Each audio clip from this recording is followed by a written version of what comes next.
Hello everybody and welcome to Nintendo World Support. I am here with Brian Rose. Hi everybody. Today we're here to talk about Mario and Luigi Paper Jam. Brian, you are reviewing the American version. I reviewed the European version back in December.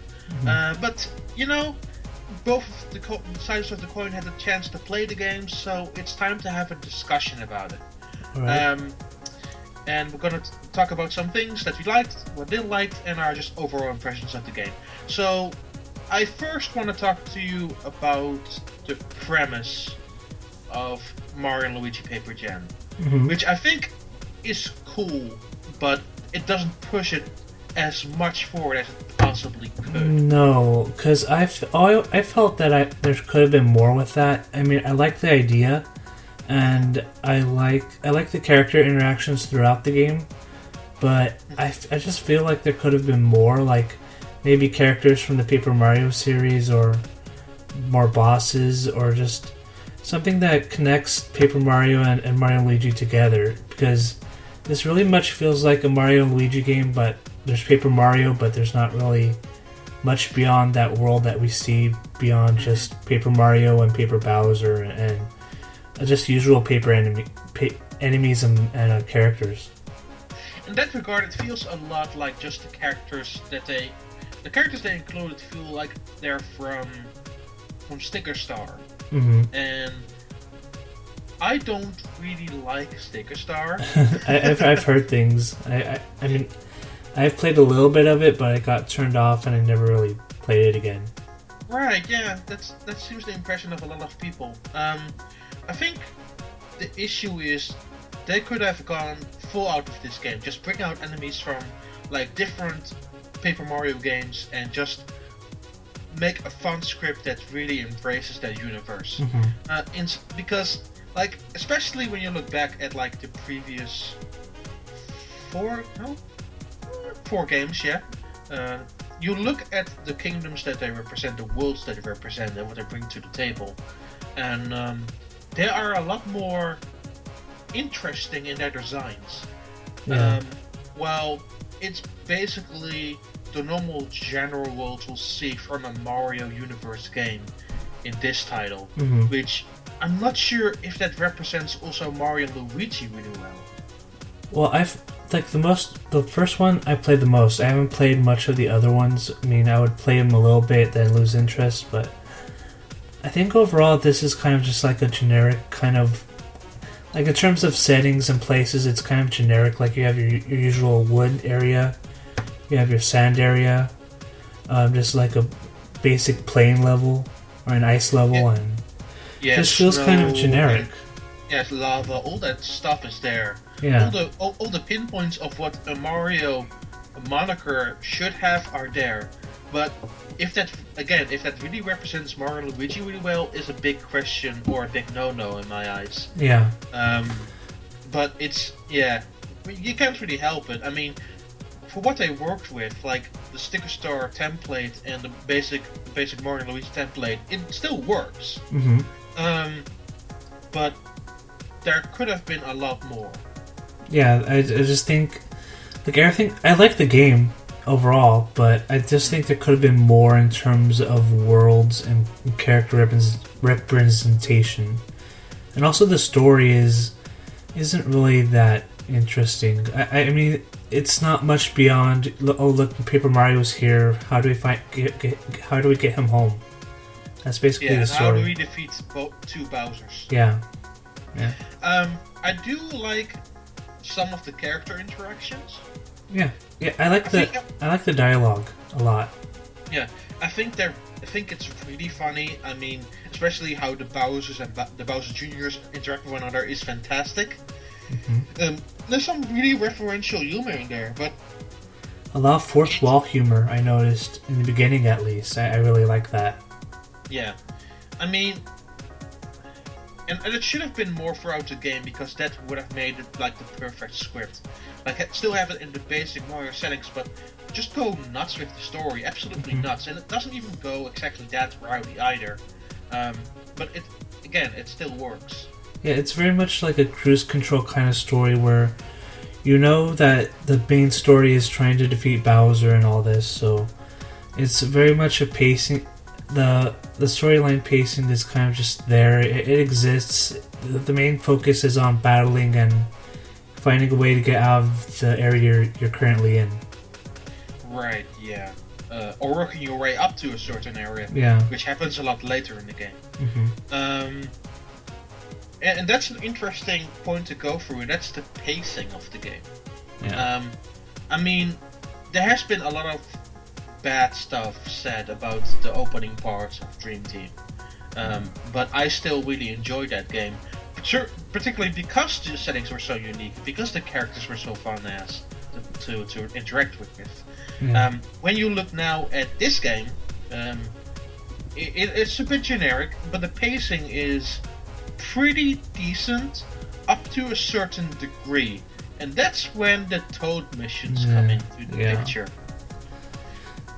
Yeah, I'm not a fan of them. I just found it to be tedious and kind of like, I just felt it was kind of like bloating up the game a bit. Like, I just wanted to get through this area, but then now I have to go to like the Lakitu Brothers and I have to find these 10 toads or 20 toads, and it's kind of boring. I just thought, I just want to get this over with so I can continue to the next part of the game. And it becomes really annoying towards the end. I'm not sure if you're even there yet, but I am currently in the wood area. So towards the end, they go crazy overboard with the Toad missions, Mm-hmm. and you need to collect like a crazy amount of toads before entering the final stages of the game. And it's absolutely nuts, and that feels like total bloat. That is the most annoying stuff ever. And I didn't really hate the Toad missions in theory. I think some of them were really cool. It was cool at first, but after like the third or fourth, I kind of got bored with it. Like how many times can you kind of like do this mission over and over again? I think there were still a lot of cool puzzles and stuff there. Yeah. But the problem is they wanted too much from them. They stretched them too thin for this game to handle, and that really comes apparent towards the end of the game. And it's sort of a shame. Yeah, now you're not making me looking forward to the end of the game. Yeah. I'm sorry about that. Yeah, well. but I kind of want to prepare you and soften the blow a little bit. Yeah. I'm prepared now. That's good. That's very good. So let's change to negative to a lot of positive stuff, which is the battle system and the papercraft battles, because I think those are hands down the best elements of the game. Yes, I completely agree. Just very unique and fun concepts in terms of the brothers attacks, and I really like the papercraft modes because, like, I've only been through a couple so far, and I think the last one was the one before the Bowser Jr. papercraft modes, but they're just really unique in the way that you find ways to defeat your enemies, and using this new concept to do that is really fun. Yeah, it's really cool. I think it's really insanely well put together. Let me put it that way. Yeah. Especially the brother attacks. There is some familiarity. There are some brother attacks that are carried over from the previous games, but the ones that you get later on are fantastic. Especially the trio attacks, which are just awesome with Paper Mario included in the whole picture, and some of them just really blow your mind. Yeah, I'm really glad that they brought in the practice mode because it takes a lot of practice to get it down right, but once you figure out how to do it, it's really fun.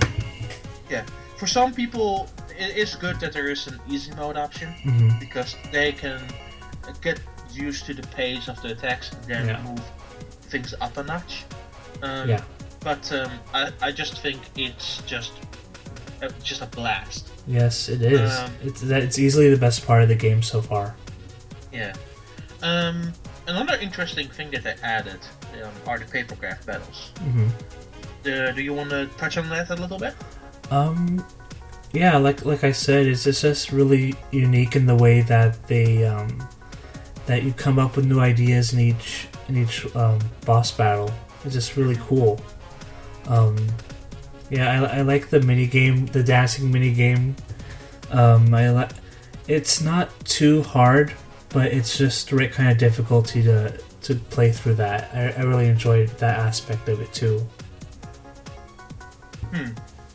So yeah, what I loved about those battles is every single one of those attacks that were exclusive to the papercrafts that you met throughout your adventure felt really awesome and really unique to use.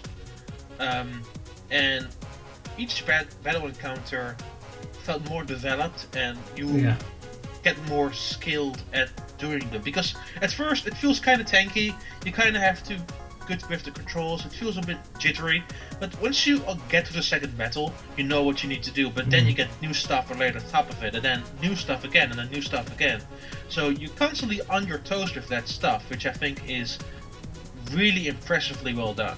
Yeah, because that's how I felt too. I mean, at first I was kind of confused as to what actually you have to do. Once I got to the second boss battle, I just kind of got it, and I knew what to do. And I knew there was items that helped me in case I had low energy, and I knew what to do, and it eases you into it, and it's very fun once you get the hang of things. Absolutely. I think that's sort of the lot. We already touched, I'm looking at our notes, we kind of touched already on familiarity on certain elements of the Mario universe, so I don't think we need to touch about that again. Yeah. If you look back at your total... You want to say something? Go ahead. No, go ahead. No, you go ahead. Absolutely. Do you want to say something? No, I just wanted to reiterate what you said, just that overall, it's the worlds are cool and everything, but there could have been more done. Yeah, I think, to me, the worlds could have been more inventive. Yeah. And I think that's the big shame. There are some cool parts where they add paper crafts or paper elements to the worlds, and it becomes a cool mix-up. Yeah. But that could have been done more. Yeah. I think what we should close on, though, is what we feel about the game. So I want to let you go first. Looking back at it so far, what are your general impressions? Overall, I really like the game. I think it's very fun. There are a lot of clever battle mechanics, lots of cool level up mechanics, but overall, I just think that there could have been more done with the concept, and also that the Toad missions just feel kind of like busy work that you have to do just to get to the next part of the game, which I don't really like. But the positives outweigh the negatives, and I've really enjoyed it so far. To me, I really enjoyed it too. You can read it already on NintendoSupport.com. I gave it a 7.5. And I feel that's pretty much what the game is. It's a 7.5 in a nutshell. I think there are some really good stuff about it. I think the battle system is really fun. The paper battles are cool. It looks great. It sounds great. But then there's a lot of the pacing and the setting stuff that doesn't really feel up to snuff. And that's also one of the key things that the game falls or stays on. And while I still enjoyed it more than the negatives make it seem, there's still a lot of bulk to this game that should have been addressed differently. I agree. Just there could have been some more clever ideas, both in the story and in the character progression, and the Toad missions are just kind of dull. But I mean, to me, the positives outweigh the negatives. I really enjoy the battle system. I look forward to reading your impressions when you're finally done with all those Toad missions. Yeah, yay! I'm looking forward to it. That's going to be a blast of a time. Yeah. Anyway, thank you guys so much for listening and watching to us. You can find my review or Brian's impressions over at NintendoSupport.com, and there will definitely be a review down the line, right? Yes, it should be in the next few days. I'm going to work hard on beating it soon. Very good. Okay. Once again, thank you so much, and have a good rest of your day, or night, or morning, whenever you listen to this. Bye-bye!